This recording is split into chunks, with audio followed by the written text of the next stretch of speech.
Որոշ մարդիկ հատուկ անդրադառնում են, թե ինչու սափրված չէ իր կամ ինչու ինչ-որ մի կոճակ կոճկված չէր եւ այլն։ Երբեմն ես դա հատուկ եմ անում, որովհետեւ այն մարդիկ, ովքեր այդպիսի բաներին մեծ ուշադրություն են դարձնում, հասկանան, որ այսօր դիմելով մարդկանց ես ուզում եմ նաեւ ընդգծել, որ նյութականին քիչ ուշադրություն դարձնեն։ Այնպես չէ, որ անտեսեն կոկիկ լինելը, կարգին, դա կարևոր է, բայց հիշեք, որ դրանով, միայն դրանով ապրելը ինքնախապեյության պես մի բան է։ Այժմ դե ես գիտեք շատ եմ խորում, տասնամյակներ խորել եմ մեր անցյալի վերաբերյալ, որտեղ անցյալ ապագայի ուսուցիչն է, ուրիշ անգամներ ասած բաները կարող եմ կրկնեմ, ավելորդ չհամարեք, օրինակ, տեսեք, Ազգային միացյալ կուսակցությունների սկսեց իր գործունեությունը, հրատարակեց Փարոս անունով թերթ։ Հետո առաջին համարը միայն լուսնձայեցին, հետո շարունակեցի երկրորդ լրացիչ, երրորդ, ի վերջո Ազատ Նոաշոտը իմ անկախության Հայաստանի Հանրապետության, ոչ թե Հայաստանի Հանրապետության, Հայաստանի անկախության կազմակերպության 10-րդ տարեդարձը անունով հոդվածաշարը տպագրեցին Փարոս 4-ում։ 69 թվականին տպագրեցի երկունք թերթիկը, բայց տեսեք եկավ 87 թվականը, ես կարող էի կամ Փարոսը վերականգնել կամ երկունքը շարունակել, ես ընտրեցի անկախություն անունը, ինչու, որովհետև պատմությունը վերլուծելով ես հասկանում եմ, որ հայ ժողովուրդը պատրաստ չէր անկախությանը, այսինքն մեր քաղաքական ուժերը պայքարում էին նախ անցյալ դարի 90-ական թվականներից, բայց ամեն ինչի անուն տալիս էին բացի անկախությունից, իրենց երազներում բնականաբար պիտի ունենային, բայց այդ նյութապաշտական անցալումը, որ սա հնարավոր չի, որ սա դժվար է, սա չի ընկալվի, այդ նյութապաշտական անցալումը հանգեցնում է նրան, որ դու ճշմարտությունից ես սկսում հեռանալ։ Եվ այսպես մենք նույնիսկ են հերոս կոչվածները, որ հերոս ենք համարում կամ հերոսական շատ բաներ ունեցել են, ի վերջո, մեր ազգային հերոսները չեք նկատի, բոլորը ձախողված են։ Ձախողված են մանավանդ իրենց իլյուզիերում, նպատակներում, ցանկություններում։ Այդ հերոսները։ Հիմա ես ոչ հերոսս,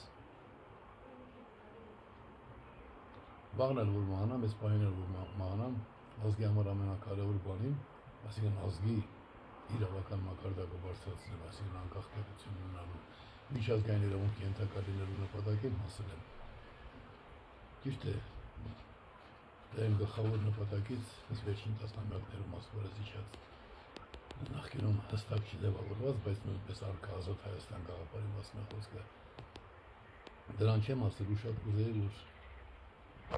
դա էլ իրականություն դարձած լիներ։ Մանավանդ որ տեսականորեն ամեն ինչ պատրաստ է եւ միայն հայերից է կախված։ Եթե մեր մյուս նպատակները կախված են նաեւ աշխարհից, սա կախված է միայն հայերից եւ ինչքան վատն ենք մենք, նրանք ովքեր որ կարող են դերակատարություն ունենալ, սենքի պես աճող քաղաքական մեծ գործիչները, ինչքան վատն ենք մենք, որ մեզնից կախված, բայց ամենակարևոր հարցում դանդաղում ենք, ավելին հակառակվում, մանավանդ են դեղնակտուց լակոտները, ես էլ սենց եմ կարիցում, ես էլ ես ձևի եմ ուզում, ես էլ ես սաման, այդ փոքրիկներ, վիրավորել չեմ ուզում, բայց դուք էլ ինձ մի վիրավորեք, ես էլ ես եմ ուզում, ես երբևէ ասացի, ես եմ ուզում, ես հստակ ասել եմ, մեր հայրերը ապրել են սրանով, սա եղել է մեր, և ամբողջ ճանապարհիս ընթացքում, ես եմ ուզում, այսինքն իշխանության գան, որ ես սանեմ, դա չի եղել, ընդհանրապես եղել է ճշմարտությունը, բարձր արժեքները, հիմա էլ դա է, որոշ մարդույթավորիկները, բացարձակ կյանքում ոչինչ չի լինում, տեսք կեցված եմ ստանում, Աստծո հետ կապվածը բացարձակ է լինում միայն,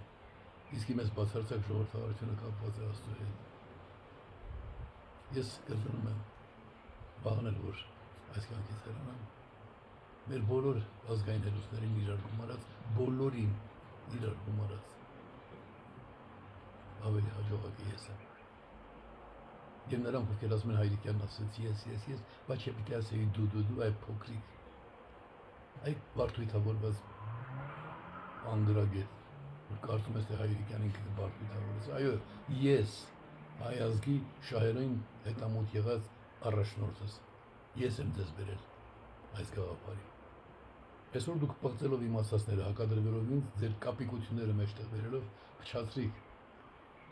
նույնիսկ իմաստազրկեցիք ամենամեծ ձեռքբերման նպատակը, նշանակությունը, միջազգային իրավունքի ենթակա դարձանք, որպեսզի փախստականի ողորմելի գերիալի կարգավիճակով հարաբերվեք հարևանների հետ։ Ինչևէ, եթե այսօր էլ գնամ, մեկ է ես Աստված կամեցել է, որ ես զգալի հաջողություններ ունենամ, բայց ինչու եք այդքան լպիրշ, այդքան փոքրոքի, այդքան անմակարդակ, որ չեք հավաքում, ինչու չեք տանած դռան դիմաց հազարներով, ինչու կանգնած չեք ասելով, հայրիկյան, մենք քեզ հետ ենք, այդ ում հետ պիտի լինեք, մի հատ հիշեք, ում հետեր եք եղել, Լևոնի հետ եղել եք, ՀՇ եք կառուցել, ինչ արել Լևոնը, միայն իմ ծրագրերն է փչացնելով կյանքի կոչել, անգամ ժողովրդի կողմից ընտրված նախագահի պաշտոնը դարձրեց իշխանատենչության գործիք, ոչ թե ժողովրդավարության ավելացման, բանակ, սահմանադրություն, ամեն ինչ ձգձգում էր, հակադրվում էր, հետո շատ չխոսեմ, բայց պիտի խոսեմ, պիտի իմանաք, որ բոլոր նրանք ովքեր, որ այս վճռական փուլում անտեսում են վարպետին, ուսուցչին, չեն ուզում հզորացնել գլխավոր գործիքը եղել է ազգային ինքնորոշում միավորումը բոլորիդ համար ճանապարհ բացող կազմակերպությունը, նաև սովետական մյուս ազգերի, ինքան ողորմելի եք նաև ձեր պատմաբանները, մի հատ չեն նայում, մի հատ վերցրեք ուսումնասիրեք, Լիտվան երբ է սկսել իր հրապարակային անկախական պայքարը, Սայուդիս ինչի էր ստեղծված, որ Գորբաչովին աջակցի, այն երբ է ստեղծվել 2 տարի առաջ, ոնց ուղղակի ինքնորոշման նպատակով, կույր եք, պատրաստ եք ոչնչացնել իմ բոլոր ձեռքբերումները, իմ անցած ճանապարհը, մենակ թե ձեզ 5 րոպե լավ զգաք, մեկը ճիճուն էր, ինչքան էլ լավ զգաք, իմ արածի 1 միլիոն արարծական դե չեք կարող անել, բայց այն մարդիկ, ովքեր մոլորության մեջ են կամ դեռ չէին կողմնորոշվել, հիմա ինձ լսեցին, հասկացեք անելու մի բան ունեք, երկիրը ձեռքից գնում է, 14 թվականին, եթե միանայիք սահմանադրության հարցում, եւ Սերժ Էսկեխտոս սահմանադրությունը չստեղծեր, Հայաստանն էլ դառնար աշխարհի թիվ 1 պետություն, ախր այնքան փոքր եք, այնքան ճիվաղ որ չեք պատկերացնում, որ Հայաստանը կարող էր դառնալ աշխարհի թիվ 1 ժողովրդավարական պետությունը։ Դե դուք ձեզնով եք չէ չափում աշխարհը, իսկ ես ինձնով եք չափում շնորհիվ եմ բանի, որ Աստված տվեց։ Ինչու ինձ տվեց Աստված, չգիտեմ, բայց տվեց ոչ թե ինձ համար, այլ ձեզ համար։ Մտածեք ու մի հետաձգեք գործերը, Աստված բոլորիս պահպան։